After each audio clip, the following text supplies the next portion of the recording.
یہ قرآن ایک بابرکت کتاب ہے جسے ہم نے آپ صلی اللہ علیہ وسلم پر نازل کیا تاکہ لوگ اس پہ غور اور فکر کریں اور تاکہ اہل فہم اس سے نصیحت حاصل کریں۔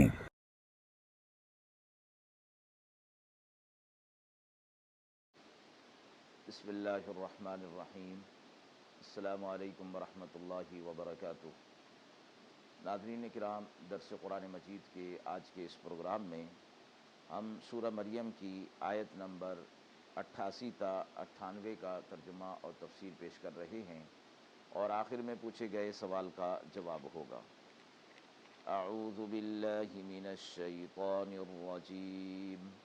بسم اللہ الرحمن الرحیم۔ وقالوا اتخذ الرحمن ولدا لقد جئتم شيئا إدا تكاد السماوات يتفطرن منه وتنشق الأرض وتخر الجبال هدا أن دعوا للرحمن ولدا وما ينبغي للرحمن أن يتخذ ولدا إن كل من في السماوات والأرض إلا آتي الرحمن عبدا لقد أحصاهم وعدهم عدا وكلهم آتيه يوم القيامة فردا إن الذين آمنوا وعملوا الصالحات سيجعل لهم الرحمن ودا فإنما يسرناه بلسانك لتبشر به المتقين وتنذر به قوما لدا وكم أهلكنا قبلهم من قرن هل تحس منهم من أحد أو تسمع لهم ركزا۔ آیات مبارکہ کا ترجمہ ملاحظہ فرمائیں۔ اور لوگ کہتے ہیں کہ رحمان اولاد رکھتا ہے، بے شک تم نے یہ حرکت ایسی سخت کی ہے، ابھی آسمان پھٹ پڑیں اس بات سے اور زمین بھی پھٹ جائے اور گر پڑیں پہاڑ کانپ کر اس پر کہ یہ پکارتے ہیں رحمان کے نام پر اولاد، اور نہیں لائق رحمان کو کہ رکھے وہ اولاد۔ کوئی نہیں آسمان اور زمین میں جو نہ آئے رحمان کا بندہ ہو کر، اس نے ان کو احاطے میں لے رکھا ہے اور گن رکھی ہے ان کی پوری گنتی، اور ہر ایک ان میں آئے گا اس کے سامنے قیامت کے دن تنہا اور اکیلا۔ بے شک جو لوگ ایمان لائے اور انہوں نے عمل صالح کیے، اللہ ان کو محبت دے گا۔ سو ہم نے آسان کر دیا یہ قرآن آپ کی زبان میں، اس لیے کہ خوشخبری سنائیں ڈرنے والوں کو اور ڈرائیں جھگڑا کرنے والے لوگوں کو، اور بہت ہلاک کر چکے ہم ان سے پہلے جماعتیں۔ سو آپ ان میں سے کسی کو دیکھتے ہیں یا ان کی آہستہ آواز بھی سنتے ہیں۔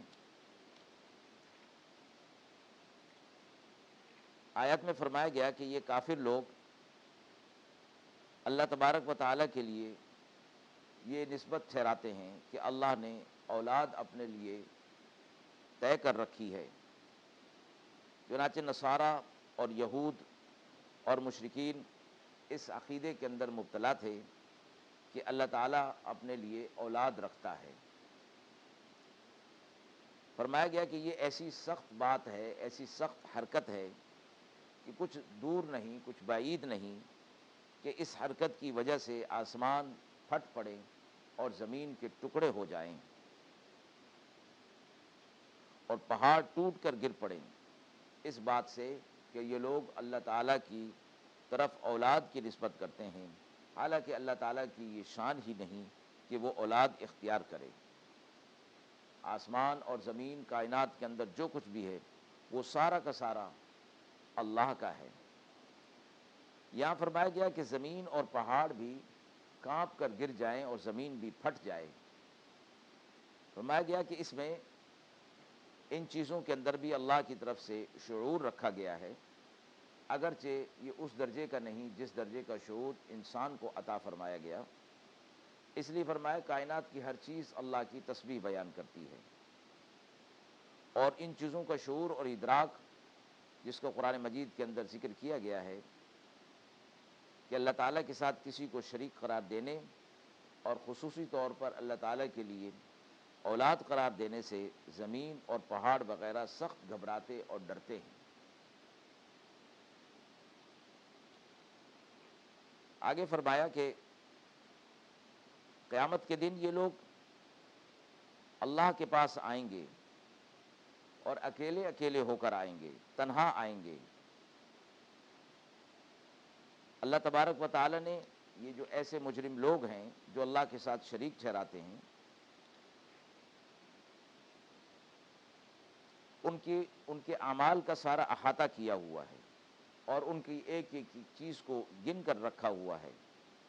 قیامت کے دن یہ لوگ جب اللہ کے پاس آئیں گے تو اللہ تبارک و تعالیٰ ان کے اعمال کے مطابق ان کے ساتھ معاملہ کرے گا۔ اس سے اگلی آیت کے اندر اہل ایمان کا تذکرہ فرما دیا، جس طرح کہ قرآن مجید کا اسلوب ہے، مجرمین کا جب ذکر ہوتا ہے تو مخلصین کا ذکر بھی ساتھ کر دیا جاتا ہے۔ فرمایا کہ وہ لوگ جو ایمان لے آئے اور انہوں نے اپنی زندگی کے اندر اعمال صالحہ کیے تو اللہ تبارک و تعالیٰ انہیں محبت عطا فرمائے گا۔ مراد اس سے یہ ہے کہ دوستی، محبت، یعنی ایمان اور عمل صالح جب مکمل ہوتے ہیں تو ان کا خاصہ یہ ہے کہ مومنین صالحین آپس میں محبت اور الفت رکھتے ہیں۔ اللہ تعالیٰ کی طرف سے ان کے اندر محبت اور الفت پیدا کر دی جاتی ہے۔ ایک نیک اور صالح آدمی دوسرے نیک اور صالح آدمی سے مانوس ہو جاتا ہے، اور اسی طرح اللہ تبارک و تعالیٰ لوگوں اور مخلوقات کے دلوں میں بھی ان کی محبت کو پیدا فرما دیتے ہیں۔ حضرت ابو ہریرہ رضی اللہ تعالیٰ عنہ سے روایت ہے کہ رسول اللہ صلی اللہ علیہ وسلم نے فرمایا، اللہ تبارک و تعالیٰ جب کسی بندے سے محبت کرتے ہیں تو جبریل علیہ الصلاۃ والسلام سے کہتے ہیں کہ میں فلاں سے محبت رکھتا ہوں، تم بھی ان سے محبت کرو۔ جبریل علیہ الصلاۃ والسلام سارے آسمانوں میں اس کی منادی کر دیتے ہیں اور سب آسمان والے بھی اس سے محبت کرتے ہیں۔ پھر یہ محبت زمین پر نازل ہوتی ہے تو زمین والے بھی ایک دوسرے سے محبت کرنے لگتے ہیں جو آپس میں جن کا ایمان اور عمل صالح کا تعلق ہوتا ہے۔ اگلی آیت میں فرمایا کہ ہم نے اس قرآن کو آپ صلی اللہ علیہ وسلم کے لیے عربی زبان میں اس لیے آسان کر دیا کہ آپ اس کے ذریعے سے لوگوں کو ڈرائیے جو اعمال صالحہ والے ہیں اور تقوی والی زندگی گزار رہے ہیں، ان کو آپ بشارت دے دیجئے، اور جو حق کے معاملے میں جھگڑا کر رہے ہیں انہیں آخرت کے عذابات سے ڈرائیے۔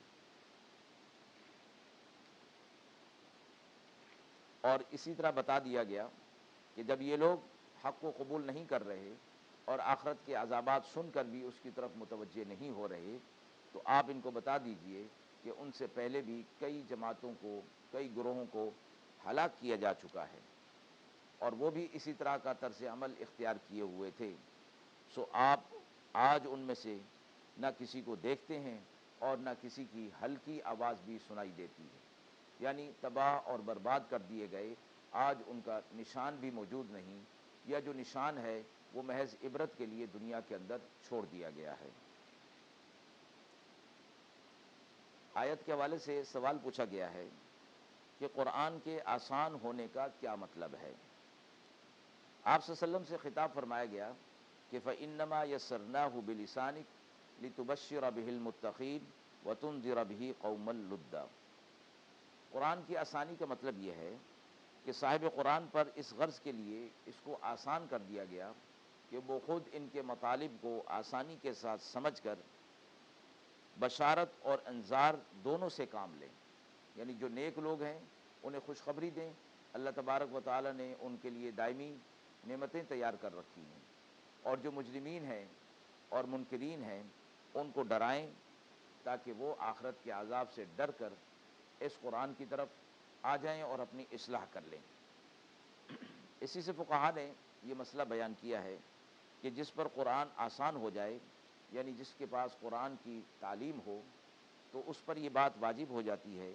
کہ وہ قرآن کی تعلیم کو اور قرآن کے پیغام کو عام کرے اور اس کے ذریعے سے نصیحت اور تذکیر کرے، تاکہ وہ علم جو اس کے پاس آیا ہے، اس قرآن کا علم کا مقصد ہی اسے دوسروں تک پہنچانا ہے۔ جیسے قرآن میں فرمایا گیا ھذا بلاغ للناس، یہ لوگوں تک پہنچانے کے لیے، مراد یہ کہ اس کے مطالب اور اس کے مفاہیم لوگوں تک پہنچائے جائیں۔ اس وجہ سے قرآن مجید کو ایسے لوگوں پر، عاملین اور عالمین پر آسان کر دیا گیا ہے۔ وآخر دعوانا ان الحمد للہ رب العالمین۔